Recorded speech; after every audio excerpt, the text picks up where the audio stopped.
बड़े सपने देखना, फिट होना, पढ़ाई में टॉप करना, एक अच्छा करियर, ये सब कौन नहीं चाहता। ललित भी यही चाहता था, पर उसकी एक बहुत बड़ी प्रॉब्लम थी।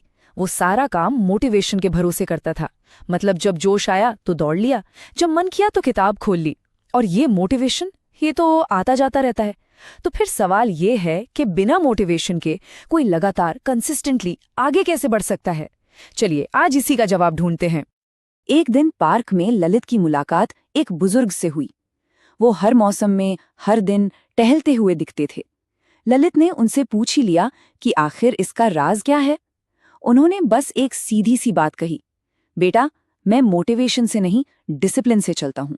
देखो, मोटिवेशन तो मेहमान जैसा है, आज आया है कल चला जाएगा, लेकिन डिसिप्लिन, वो तो घर का मालिक है, वो हमेशा यहीं रहता है।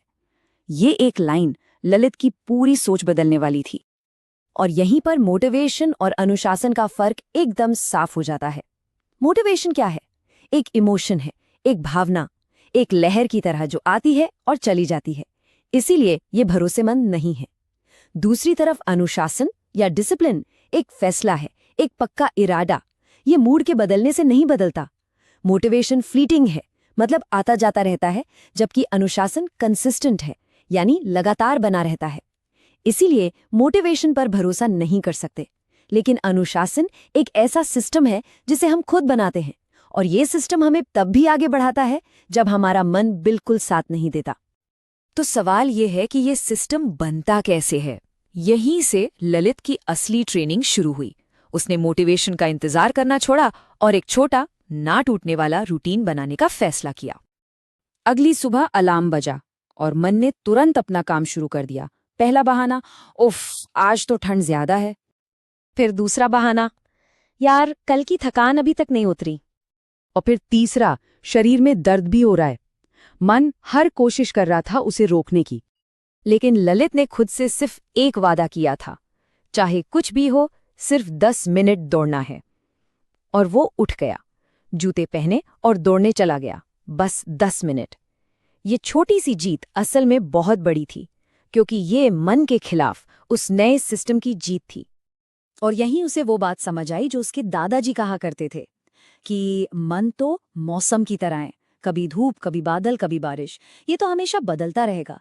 लेकिन रूटीन एक रास्ते की तरह है जो हमेशा एक जैसा स्थिर रहता है और हमें मंजिल तक रास्ता पहुंचाता है, मौसम नहीं। रूटीन तो बन गया, पर एक और सवाल था।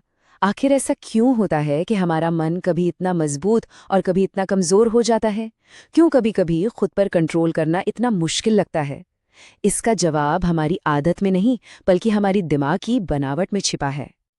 कभी ऐसा महसूस हुआ है कि सुबह तो बड़े फोकस्ड रहते हैं, लेकिन शाम होते होते सारी हिम्मत जवाब दे जाती है, काम टालने लगते हैं, जंक फूड खाने का मन करता है या बस फोन में खो जाते हैं। आखिर ऐसा होता क्यों है? इसकी वजह है हमारे दिमाग का एक हिस्सा जिसे कहते हैं प्री फ्रंटल कॉर्टेक्स। यही वो हिस्सा है जो हमारे फैसले, लॉजिक और सेल्फ कंट्रोल, इन सबको संभालता है। और सबसे जरूरी बात, ये एक मांसपेशी, एक मसल की तरह काम करता है। और जैसे कोई भी मसल बहुत ज्यादा इस्तेमाल से थक जाती है, ठीक वैसे ही हमारा प्री फ्रंटल कॉर्टेक्स भी दिन भर फैसले लेते लेते थक जाता है। क्या पहनना है, कौन सा काम पहले करना है, हर छोटे बड़े फैसले से इसकी ताकत कम होती जाती है। और जब ये थक जाता है तो बुरी आदतें हम पर आसानी से हावी हो जाती हैं। तो फिर इस मसल को मजबूत कैसे किया जाए? बहुत ही आसान एक्सरसाइज से। जैसे जब फोन उठाने का तेज मन करे तो बस 2 मिनट रुक जाइए। जब कुछ मीठा खाने का मन करे तो 5 मिनट रुक जाइए। ये छोटे छोटे ठहराव, ये छोटे छोटे नहीं, आपके प्री फ्रंटल कॉर्टेक्स के लिए जिम जाने जैसा है।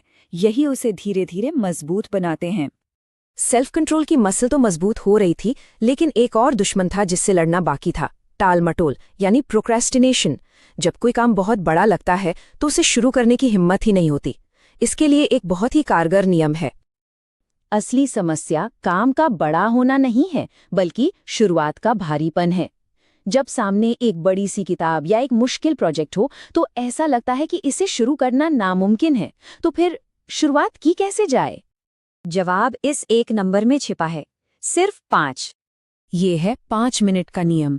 जो भी काम मुश्किल लग रहा है, खुद से बस इतना कहिए कि मैं इसे सिर्फ 5 मिनट करूंगा, और 5 मिनट बाद मुझे इसे बंद करने की पूरी इजाज़त होगी। होता यह है कि जब आप शुरू कर देते हैं तो शरीर और दिमाग को एक मोमेंटम मिल जाता है और वो 5 मिनट अक्सर 15, 20 या 40 मिनट में बदल जाते हैं। तो यहाँ अहम बात यह है कि असली चुनौती काम नहीं बल्कि शुरुआत है। 5 मिनट का नियम काम खत्म करने के लिए नहीं है, बल्कि हर दिन शुरुआत करने की हिम्मत देने के लिए है। ये आपका रोज का रीस्टार्ट बटन है। ललित ने अपनी आदतें, दिमाग की ताकत और टाल-मटोल पर काम कर लिया था, लेकिन असली चुनौती अब सामने थी। डिसिप्लिन सिर्फ बाहरी कामों को मैनेज करना नहीं है, बल्कि अपने अंदर उठने वाली भावनाओं को संभालना भी है। एक दिन ललित को पता चला कि उसकी प्रेजेंटेशन 1 हफ्ते पहले कर दी गई है। भीड़ के सामने बोलने का डर उस पर हावी हो गया। पेट में घबराहट हुई और मन में पहला ख्याल आया, मुझसे नहीं होगा। ये भावनाओं का हमला था और इस बार डिसिप्लिन की असली परीक्षा थी। तब उसे एक बहुत गहरी बात समझ आई। डर, गुस्सा, आलस, ये सारी भावनाएं आती जाती रहती हैं। इन्हें अपनी आवाज उठाने का हक है, लेकिन इन्हें फैसला लेने का हक नहीं देना है। डर महसूस किया जा सकता है, पर फैसला हमारे कमिटमेंट का होना चाहिए, डर का नहीं। तो हमारे सामने हमेशा 2 रास्ते होते हैं। पहला रास्ता है अपनी भावनाओं पर तुरंत रिएक्ट करने का। जब हम ऐसा करते हैं तो हमारे फैसले पूरी तरह इमोशनल होते हैं और हमारे एक्शन में कोई कंसिस्टेंसी नहीं रहती। आज अच्छा लगा तो काम किया, कल नहीं तो छोड़ दिया। इस रास्ते पर हम सिर्फ एक पैसेंजर हैं जिसे भावनाएं जहां चाहे ले जाती हैं। लेकिन दूसरा रास्ता है अपने कमिटमेंट्स पर टिके रहने का। यहाँ हम भावनाओं को महसूस तो करते हैं, पर फैसले जानबूझकर इरादे से लेते हैं। इससे हमारे एक्शन भरोसेमंद बनते हैं और इस रास्ते पर हम अपनी जिंदगी की गाड़ी के ड्राइवर होते हैं। तो असली अनुशासन कोई जन्म से मिला हुआ गुण नहीं है, ये एक सीखा हुआ कौशल है, एक पूरा सिस्टम। अपने कामों के लिए छोटे छोटे रूटीन, अपने दिमाग को मजबूत करने के लिए छोटे छोटे ठहराव और अपने बड़े कामों को शुरू करने के लिए 5 मिनट की शुरुआत। दिन के आखिर में हमारी भावनाएं हमेशा हमसे बात करती रहेंगी। डर अपनी आवाज देगा, आलस बहाने बनाएगा, गुस्सा भड़काएगा। सवाल ये नहीं है कि वो क्या कह रही हैं, सवाल ये है कि जवाब देने का हक किसके पास है।